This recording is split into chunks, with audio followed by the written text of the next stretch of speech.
अस्सलाम वालेकुम दोस्तों। अगर आपको खामोश आहिस्ता आहिस्ता दिल में उतर जाने वाली हॉरर कहानियां पसंद हैं तो चैनल को सब्सक्राइब करना न भूलें, क्योंकि यहाँ खौफ चीखता नहीं, ये खामोशी में सांस लेता है। पिछली किस्त में आपने देखा एक सुनसान बर्फानी रात, एक पुरअसरार बंगला और वो दरवाज़ा जो ज़ोर से बंद हुआ था। लेकिन असल खौफ अब शुरू हो रहा है। दरवाज़ा बंद होते ही हर आवाज जैसे मर गई हो। हवा रख चुकी थी, बर्फ गिरना बंद हो गई थी और बंगले के अंदर ऐसी खामोशी थी जो कानों में सीटियां बजाती थी। लड़की की सांसें तेज थीं, उसके हाथ अब भी कांप रहे थे। वो आहिस्ता आहिस्ता पीछे हटती है, जैसे अंधेरे से दूर जाना चाहती हो। लड़का एक लम्हे के लिए रक जाता है, उसकी आंखें पूरे हाल को घूर रही थी। वो खामोश था, बहुत ज्यादा खामोश। अचानक फर्श से एक हल्की सी आवाज आती है, खुच खुच, जैसे कोई नंगे पांव आहिस्ता आहिस्ता चल रहा हो।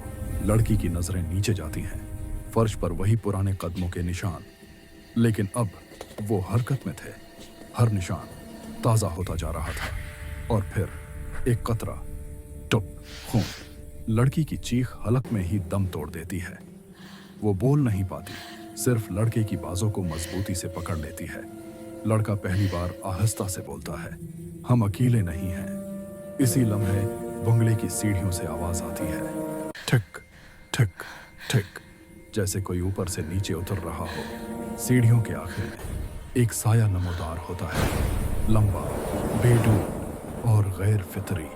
उसका चेहरा दिखाई नहीं देता, सिर्फ आंखें बेजान, खाली, सफेद। लड़की के होंठ हिलते हैं, लेकिन आवाज नहीं निकलती। वो साया आहिस्ता आहिस्ता करीब आता है। हर कदम के साथ हवा ठंडी होती जा रही है। अचानक पूरा बंगला लर्ज जाता है, दीवारों से सरगोशियां आने लगती हैं। ऐसी आवाजें जैसे सैकड़ों लोग एक साथ कुछ कह रहे हों, वापस नहीं जा सकते। जो आया वो लौटता नहीं। खामोशी को सुनो। लड़का लड़की का हाथ पकड़ता है और दोनों पीछे की तरफ भागते हैं। लेकिन जहां दरवाजा होना चाहिए था, वहां सिर्फ दीवार थी। बंगला बदल चुका था, रास्ते गायब हो चुके थे। फिर लड़की के कान के पास एक सरगोशी, अब तुमने हमें देख लिया है। लड़की चीखने लगती है, चीख इतनी तेज कि पूरा मंजर अंधेरे में डूब जाता है। अगले लम्हे हर चीज खामोश, सिर्फ लड़के की भारी सांसें और उसकी आंखों में एक अजीब सा सुकून, जैसे वो ये सब पहले से जानता हो। वो आहिस्ता से कहता है, मैंने तुम्हें रोका था, लेकिन अब बहुत देर हो चुकी है। और उसी लम्हे उसकी आंखें अंधेरे में चमक उठती हैं। ये थी साइलेंट फियर, किस्त नंबर 2। लेकिन कहानी अभी खत्म नहीं हुई। अगली किस्त में हम जानेंगे ये बंगला असल में क्या है, वो साया कौन है, और सबसे खौफनाक सवाल, क्या लड़का वाकई इंसान है।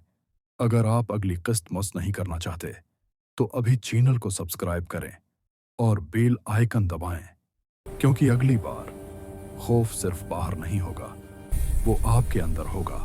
तब तक के लिए खामोशी को सुनें, क्योंकि साइलेंट फियर अब जाग चुका है।